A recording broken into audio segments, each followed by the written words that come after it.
My name is Wade Miller. I'm a senior advisor at Center for Renewing America. And my name's Drew White. I'm a policy advisor at Center for Renewing America. The census is important because it is the national effort to account for the population of the United States and all the various characteristics that make a difference in terms of public statute. So this feeds into things like apportionment for the United States of America. It feeds into things like redistricting efforts later on down the road when those maps are sent to the states. It feeds into things like federal funding for hundreds of various federal programs.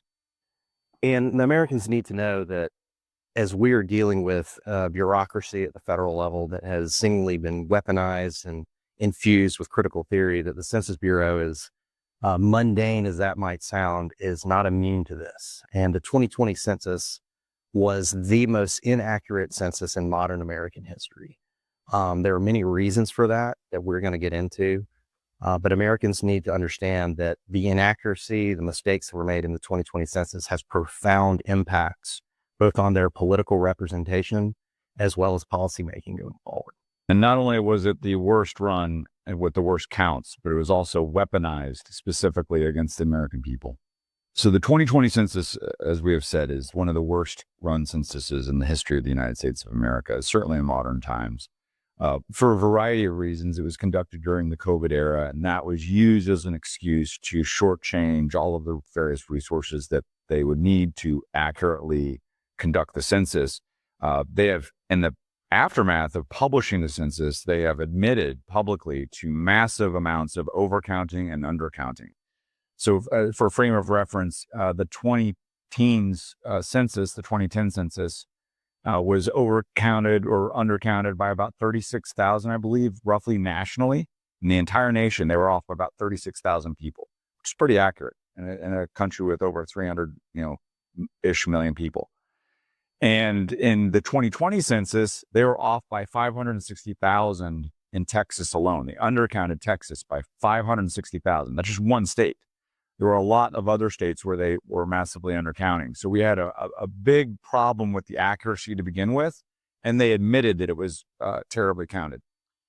Interesting component of that, too, is that it distorted the representation. So at a minimum, it benefited the Democrat Party by at least 6 seats in Congress, by the undercounts and the overcounts. 8 states were overcounted, 6 were undercounted. The ones that were undercounted were mostly red states, and the ones that were overcounted were mostly blue states. So you have that dynamic where it was statistically significant inaccuracies. But there's also the component that they added a new methodology. The methodology is called differential privacy. And what they did is they started to scramble data, characteristic data for citizens across the board. And this injected noise into the data sets intentionally in order ostensibly to protect people's privacy.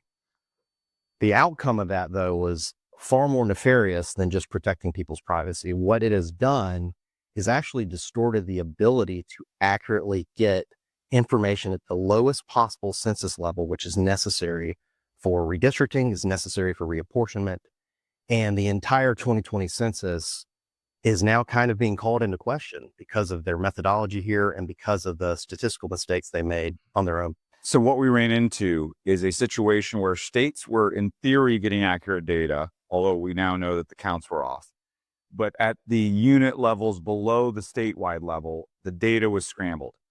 So you may have accurate apportionment if all of the counts are correct, and if the other games like trying to hide, illegal alien populations weren't going on.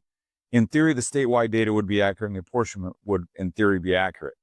But what you were running into is they were moving population around beyond that at the lower levels, the subunit, the census tract levels, the block group levels, and the blocks. And then that was leading into a map that did not accurately reflect the actual electorate. So the redistricting process is then therefore building political maps off of bad population data that misrepresents the entire constituency. And it's also depriving communities of money that they should be getting for various federal programs, whether that be healthcare dollars, whether that be education dollars, et cetera, because they're not being granted an accurate amount of population that they have on a per person basis. And that's largely due to the fact that the actual accurate information that is not scrambled by this differential privacy is only known to a handful of individuals at the Census Bureau. This is proprietary data, and it's not being shared with other agencies and departments. So it's hard to know the full extent of the impact, to your point, on funding for education dollars and healthcare and whether or not that's accurately going out the way it should. But we do know it is having an impact. We do know that it is distorting redistricting processes on the political front as well. So the full scope of this problem is not yet known, but we do know we have a problem on our hands, and it is having significant impacts on Americans' political representation as well as public policy. And Drew touched on a really important point here, which is that the actual census data is only known to a handful of deep state bureaucrats that have a special clearance. And they've been in that bureau for a long time and feel like they have some protection in the nuances and complexities of their processes so that no one would be able to figure it out and question them on it. Well, guess what?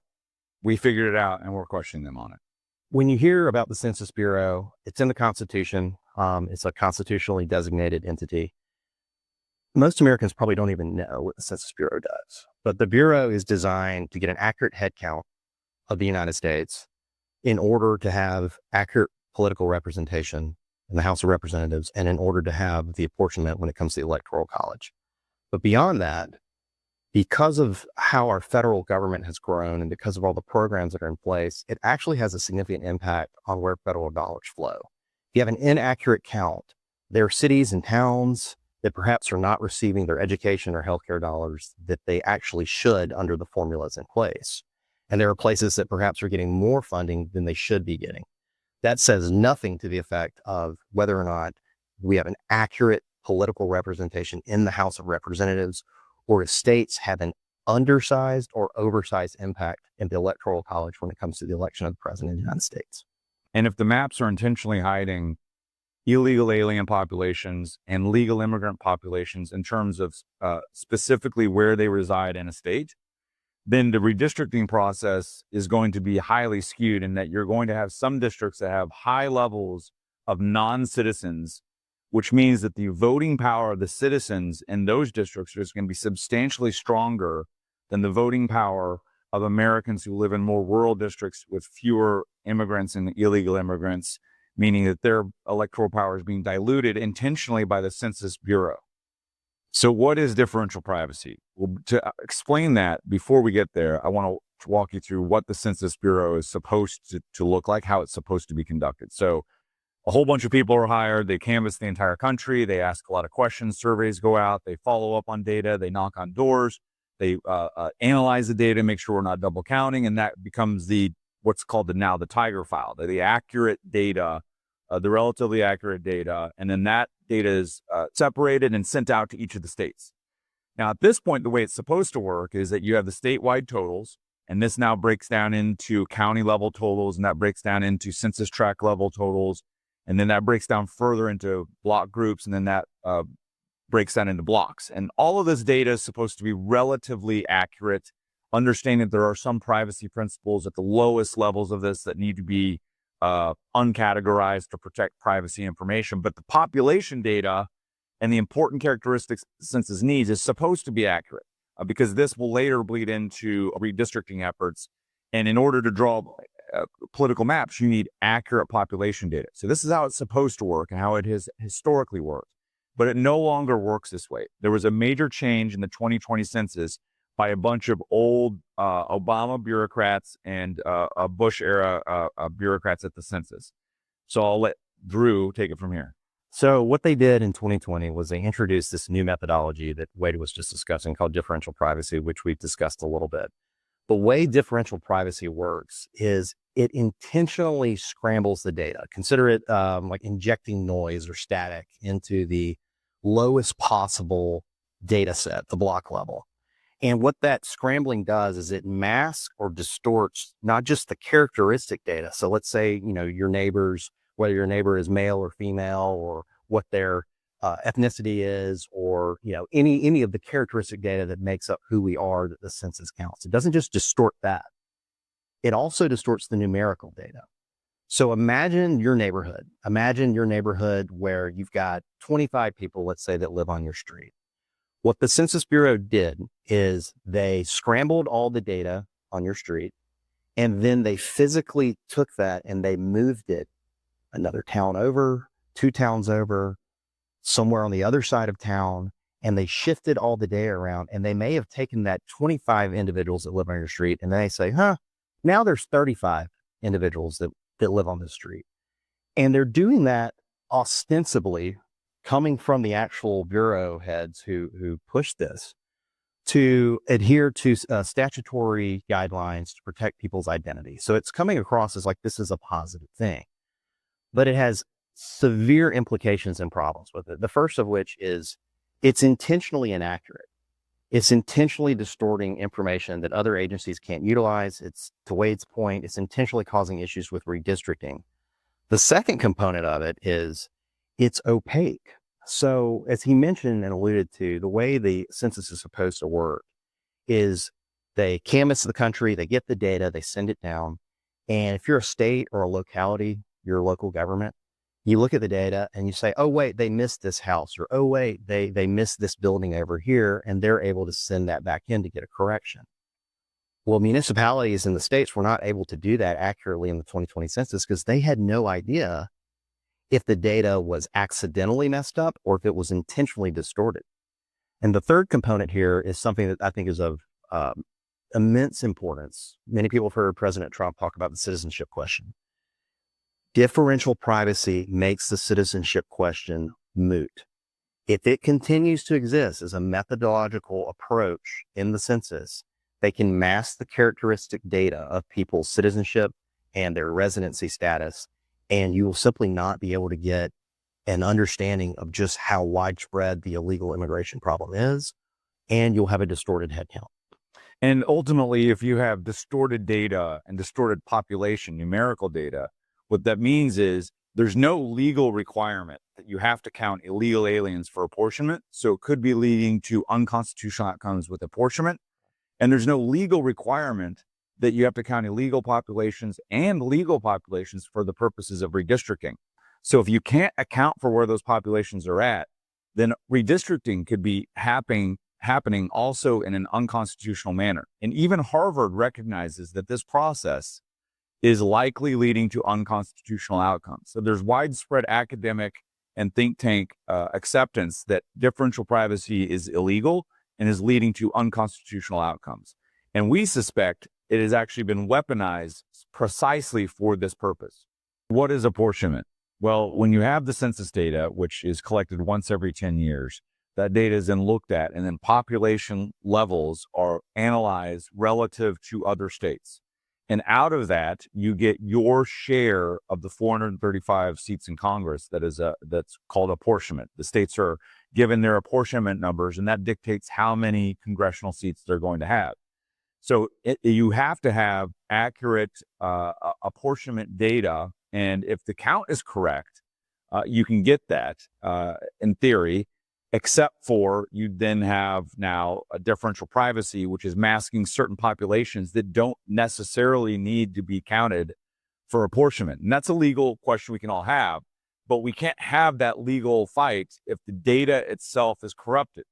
So when differential privacy goes in place and it's masking the important data of whether or not you're a citizen, a legal immigrant, or an illegal immigrant, you cannot then have a statewide population total with accurate characteristic data on citizenship status that then bleeds into what is your actual population level for the purposes of apportionment. And this also bleeds into what is your state's share of the Electoral College. So these are really important constitutional principles that the Census Bureau is intentionally corrupting and making it impossible to have accurate apportionment and then therefore accurate Electoral College counts.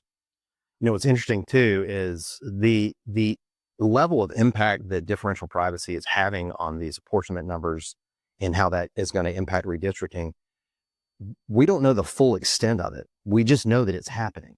And we know that we need to have hearings. We know that we need to dig into this. And quite frankly, we know that differential privacy has got to go. But importantly, to give some specificity here, just the actual numerical mistakes of the 2020 census without even necessarily throwing in differential privacy, deprived Florida of 2 congressional seats, deprived Texas of a congressional seat, gave Colorado a congressional seat that it should not have, and has already distorted at a minimum, we believe, 6 seats in the House of Representatives that Democrats currently hold that Republicans should hold. So it's already providing a distortionary balance of power, and Americans are being impacted by that, obviously, with your political representation. And obviously the policy implications of that flow from the political representation that you have. So the reality is that the census must get an accurate head count anyway, in order to ensure that our political system is accurately providing Americans with the representation they deserve. But beyond that, when you have the differential privacy element thrown into this, it's now all being intentionally distorted to, quite frankly, mask an agenda or push an agenda that is, whether intended or not, depriving Americans of this rightful political representation and leading to policy implications that perhaps they don't agree with. And not only is the numerical data in the state being moved around, so the population itself is being moved, and there's anecdotal evidence that it is largely being moved from rural areas to urban areas. And what is that? Why is that important? Well, if you are a blue state, you want to use the urban populations of your state, which are largely left voting, and they vote for Democrats. And then you use those populations to carve out large areas of the red rural area to prevent red representation in the rural areas of your cities. And if you have population that is weighted towards the cities unfairly, it makes it easier to corrupt the redistricting process. Conversely, if you're a red state, what you normally try to do, and this is just how both of these parties work, is you use the rural populations to carve out sections of these cities. Well, if the rural population is being undercounted and the urban areas are being overcounted because population data is being moved or the count's just bad, then you are making it harder for red states to redistrict in the way they want to and easier for blue states to. And so it's a double-edged sword that all goes in to the favor of Democrats. So this entire process is being corrupted.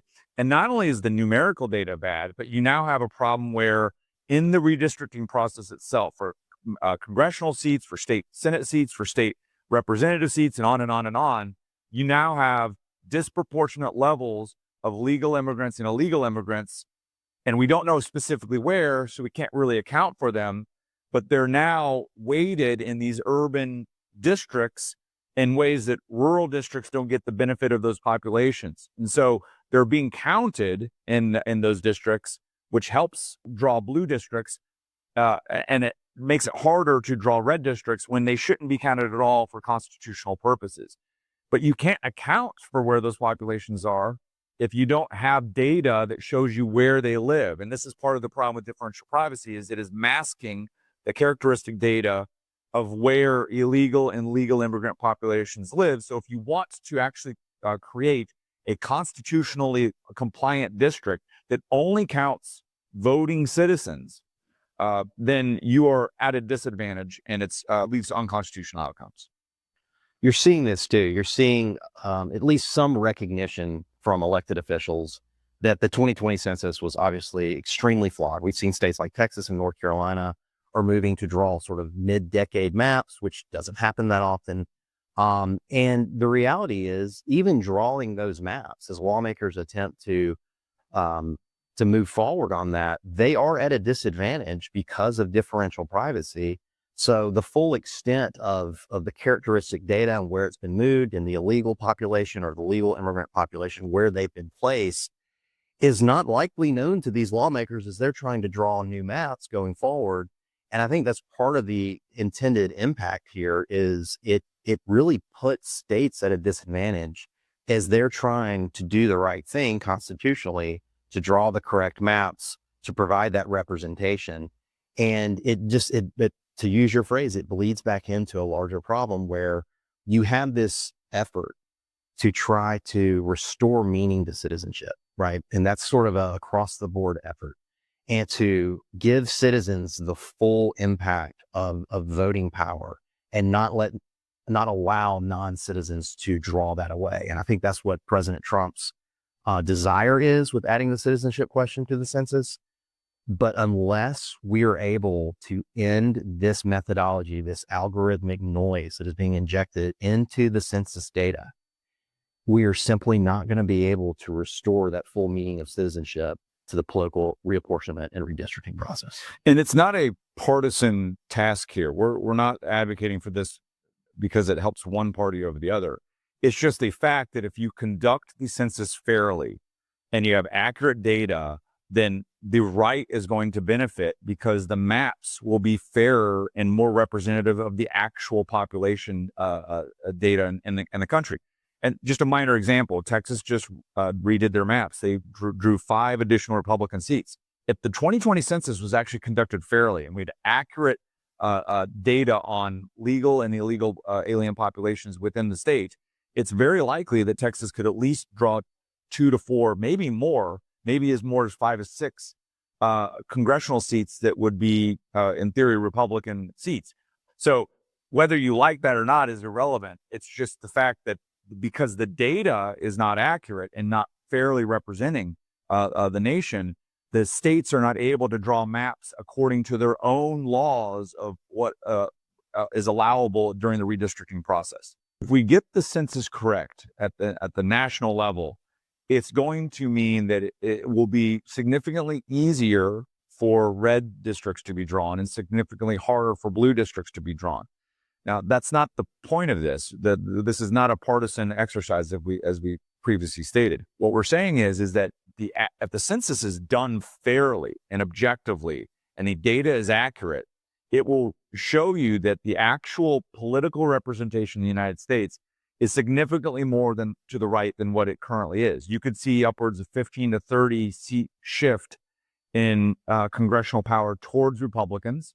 You could see a shift in the Electoral College where right now the Republican nominee needs to generally win 5 to 6 or even 7 of the swing districts in order to have a chance at becoming the president. And it's a relatively easy road for the Democrat. You just have to have a really bad candidate and a good Republican candidate in order for this to work out for the right, which has been the case the last 3 elections. But it would shift the Electoral College burden to where you may only need to win as a Republican candidate 2 to 3 of the swing states as opposed to 6 to 7 of them. So as you can see, it has massive implications for the electoral and political power of the United States of America that is fairly representing the constituency of the entire nation. So when you get into this and you realize that the thumb is on the scales, the thumb has been intentionally put on the scales, it bleeds also into the larger effort to dismantle woke and weaponized government. And this is clear weaponization. This is clearly an effort, whether stated or not, to shift power away from the political right to the political left, using an unelected bureaucracy, using distorted data, using a methodology that is intended to reward the ideological left and potentially to thwart President Trump's, I think, reasonable proposal to add the citizenship question to the census. And this is sort of the ace up the sleeve. This is, if you have this in place, it sort of makes the citizenship approach moot, which is obviously not good. And it leaves us in a scenario and situation where even the Bureau, the Constitutional Bureau, tasked with simply just counting people accurately, one head count, has now been turned against the American people. Something as mundane but as necessary as the Census Bureau has now been weaponized against the interests of the people is somewhat shocking, I think, even just going through this and realizing just exactly what we're dealing with. But I think it's also empowering in the sense of we understand the full scope of the problem now. We understand just how problematic the federal bureaucracy has become and just how antagonistic bureaucracy has become toward everyday citizens. And getting the Census Bureau corrected, getting these reforms put in place, ending differential privacy is a necessary step to restoring trust between the citizen and its government. So Americans should care about census accuracy. And one of the things we need to keep our eye on is that the count itself is accurate, so that we start ahead of time, get the proper personnel in place, and get a good canvassing of the entire country. And then we need to follow that up with a really good process of analyzing the data and making sure that there's not any double counts. So for instance, we're not counting someone at their home, but also at an assisted living center. We're not counting someone at their home, but also at a college campus. So making sure that the count itself is just accurate. And then on the back end, we need to make sure that once we have the data, that there aren't any tricky algorithms that are moving data around and masking characteristic data that we need in order to make sure that we have constitutional outcomes, meaning that the apportionment process can be constitutionally moved forward, that the redistricting process can be constitutionally moved forward, and that all of that can bleed into the Electoral College and everything else that it matters. And that also so that American citizens can get the funding that they're due in their communities, because the data itself is accurate, that bleeds into those federal funding formulas. So the census is critical for the integrity of our political process. Right now, I think it is reasonable for Americans to understand that we don't have great maps. We have distorted maps. They have shifted power in a direction that is artificial, and they are not getting the representation that they are entitled to as citizens of this republic. If we fix this, if we have an accurate head count, as Wade mentioned, if we remove the distortionary algorithms that have injected noise into the data sets, and we remove all that out, we're going to get better maps. We're going to get more accurate maps. You're going to get the representation that you deserve, so that we can actually have a constitutional framework, as the founders intended, to provide Americans with an actual voice. I mean, this is people's actual voices are being deprived because there are members in Congress right now that should not be in Congress. And that's just an indisputable fact.